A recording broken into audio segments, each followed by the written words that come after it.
جوړ په خیر هیله د جوړ روغ اوسئ او د ژوند چارې مو ښې وي. په پاکستان کې د اسلامي همکاریو د سازمان په غونډه کې د طالبانو نه ګډون له یوې خوا پاکستان ډیر زیات بې اعتباره کړی دی او له بله لوري په افغانستان کې د ننه او له افغانستانه د باندې ځینې انګازې او اوازې راپارولې دي. د طالبانو مخالفین وایي چې په کار خو دا و چې د طالبانو حکومت رسما په دغه غونډه کې ګډون کړی وای چې د او آی سی له لوري په اسلام آباد کې رابلل سوی و او د 50 شاوخوا اسلامي هیوادونو تر 100 زیاتو استازو او ځینو وزیرانو ځینو لوړ رتبه چارواکو ګډون پکښې کړی و.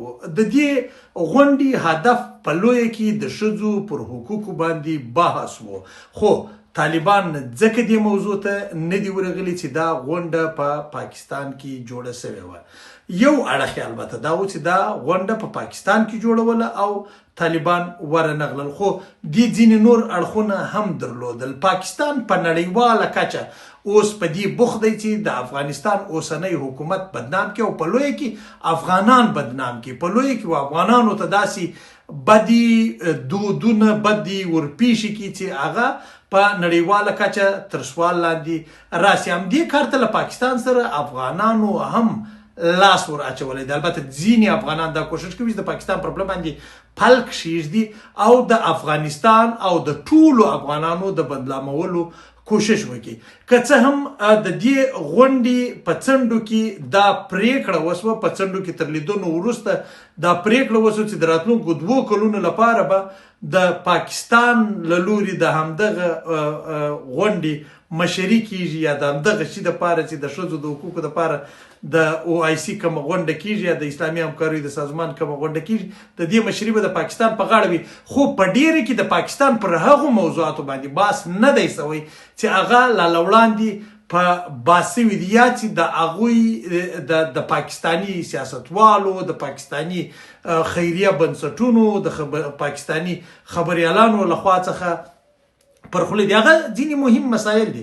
پاکستان په سیمه کې یعنی په دغه د افغانستان په چوکاټ کې سیمه کې یو له هغو هیوادونو څخه دی چې د ښځو ریپ یا زبرزیاتۍ پکې ډیر زیاته یا زنا بالجبر چې موږ ورته وایو دا ډیره پکې زیاته ده. د 5,000 څخه تر 7,000 پورې کیسونه په پاکستان کې رسما هر کال راجستر کیږي. خو ځایي خلک، ځایي خبریالان، ځایي رسنۍ دا وایي چې دا شمیر زشت زیات لوړ دی، تر 80% نور چې دي هغه نه راجستر کیږي. یعنی کې تر 100,000 ډیر د جنسي تیری پیښې په پاکستان کې کیږي چې نه راجستر کیږي. نو پاکستان د جنسیت له بنیاده سره په سختو مواردو کې ښکیل دی او د ښځو ځورونه په پاکستان کې ډیره زیاته ده. دوم اړخ دا دی چې په پاکستان کې په قبایلي سیمو او بلوچستان کې د پاکستان اوسنی پوځ، د پاکستان پوځي رژیم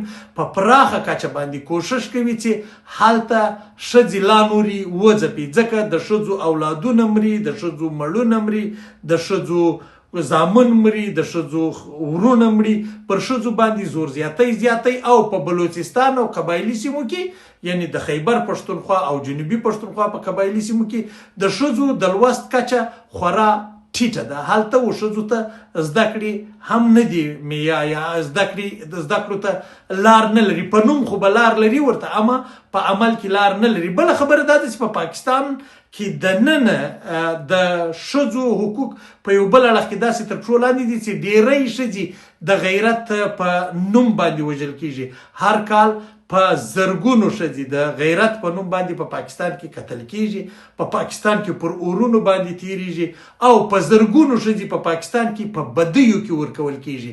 دا شخصي بدی نه دي، په دې کې ورکول کیږي. او له دې ور اخواته ډیری ښځې په پنجاب او سیند کې وډیراګان، ځینې وډیراګان به زه یاد کړم، دا د غلامانو یا د مینځو په څیر ساتي. له دې ورهاخوا ته تر ټولو مهمه خبره دا ده چې د پاکستان پر ګڼو پوځي افسرانو باندې د جنسي زورونو د جنسي تیریو لوی لوی ریپورټونه رامخته شوي دي چې تازه پیښه یې 2 میاشتې وړاندې شوې چې تاسو به کتلي وي چې دوی هغه یوه ښځه نیولې وه او بیا هغه کیس ډېر غټ شو ډېر عام شو. پر دې ځای باندې هم نه ده ولاړه. پاکستان په ټول وطن کې پاکستاني پوځ پاکستاني استخبارات ښځې په سیاست کې هم نه پرېږدي. یوازې هغه ښځې سیاست ته ورپرېږدي چې هغه د پاکستان د پوځ او استخباراتي ادارو ملاتړ کوي. تر هغه ورهاخوا ته نورې ښځې چې دي هغه دوی نه پرېږدي، دوی نیسي، دوی شکنجه کوي، دوی وژني، دوی په زندانونو کې اچوي. د هغوی ښه مثال ډاکټر مهرنګ بلوچ ده چې لا اوس هم په زندان کې ده او ډېری بلوچ ازادي غوښتونکي، ډېری بلوچ ملتپال دا وایي چې هغه یوه انتهایي بېګناه ښځه او یوازې د خپلو ورکو قریبانو د پیدا کولو یا د هغوی د مړو د موندلو یا د نورو د نه ورکېدلو لپاره کمپاین چلاو. نو پر دې ځای باندې هم خبره نه ده ولاړه. په پاکستان کې د لسګونو زرو ښځو د مړونه ورک دي، اولادونه یې ورک دي، ورونه یې ورک دي، پلرونه یې ورک دي، قریبان یې ورک دي. دا هم له ښځو سره زور زیاتی دی او کله چې هم ښځې د احتجاج په بڼه باندې په پاکستان کې راوتلي دي پر هغوی باندې د پاکستان پوځ د پاکستان استعماري ادارو لرګي ویشتلي دي، ډبرې ورباندې ویشتلي دي، بندیانې کړي دي، شکنجه کړي دي. ان د دې چې مثالونه یې د اسلام آباد هم موجود دي، مثالونه یې د پاکستان له بېلابېلو برخو څخه موجود دي. نو دغه کمې غونډې ته چې طالبان نه دي ورغلي یا یې ګډون نه دی پکښې کړی، یو علت یې دا دی چې ماته 2 طالب چارواکو ویل چې په پاکستان کې پخپله له ښځو سره داسې یوه ناروا روانه ده چې د هغه مثال په نړۍ کې نه ورکول کېږي. په افغانستان کې صحیح ده، دې کې شک نشته.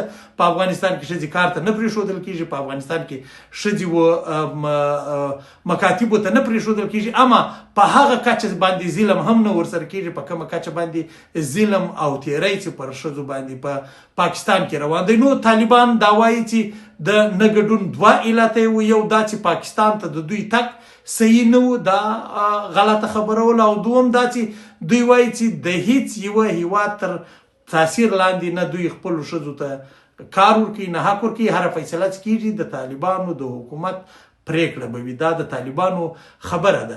بل تر ټولو مهم اړخ چې طالبان وایي چې پاکستان دی دغه غونډه د ځان دپاره راوغواړي، په پاکستان کې دي دغه حالات سم کړي، په پاکستان کې د دې شي دپاره هڅه وسي، کوشش دې وسي. نو بیا به دا وي که په پاکستان کې ښځو ته پوره حقوق ورکول شول، په پاکستان کې ښځه ونه وژل شوې، ونه نیول شوې، ونه ترټل شوې، ورور یې ونه وژل شو، پلار و خاوند و قریب یې ونه وژل شو، ازادي ورکړل شوله، د تعلیم حق ورکړل شو، په بدیو بدرنګۍ کې ورنه کړل شولې، او همداراز په جنسي تیري ورباندې ونه شول او هلته مکمل حقوق ورکول شول. بیا به طالبان حتما ورځي په پاکستان کې به د ښځو د حقوقو د ملاتړ په غونډه کې ګډون کوي. دا نه وایم، ګورئ دا طالبان وایي، ما خبرې ورسره کړي دي. هغوی وایي چې دغه وجه ده چې یو داسې ملک چې په هغه کې ښځه اصلا هیڅ نه وه، ارزښت نه لري، سوا له یو څو څخه، سوا د ګوتو په شمېر له ښځو څخه، یا سوا په لنډه کې د پنجاب د صوبې د ښځو څخه، په نورو صوبو کې په بد حالت کې ښځه ژوند کوي. نو دوی وایي دغسې وطن به زموږ په وطن کې ښځو ته څه مرسته وکړای شي. نو ژوند خدای مو شاد آباد او بریالي لره. میرویس افغان مو تر بلې لنډې ویډیو پر لویه لاس سپاري. دا ویډیو در سره شریکه کوي، خلک خبر کوي چې خلک خبر شي چې په پاکستان کې د ښځو وضعیت څنګه دی، چې دوی د افغانستان په تړاو باندې د افغانستان د ښځو په تړاو غږېږي. د یوه داسې افغانستان په هیله او امید باندې چې ښځه یې هم کار ولري، هم روزګار ولري، هم مکتب ته ولاړه شي، هم مدرسې ته ولاړه شي، هم ښه اولادونه وروزي د هیواد او د وطن په مینه، او د هیواد او د وطن د ساتلو په مینه. نو د یوه داسې افغانستان په هیله چې هر فرد، هر انسان خپل حق پکښې ولري. ژوند خدای مو شاد آباد او بریالي لره.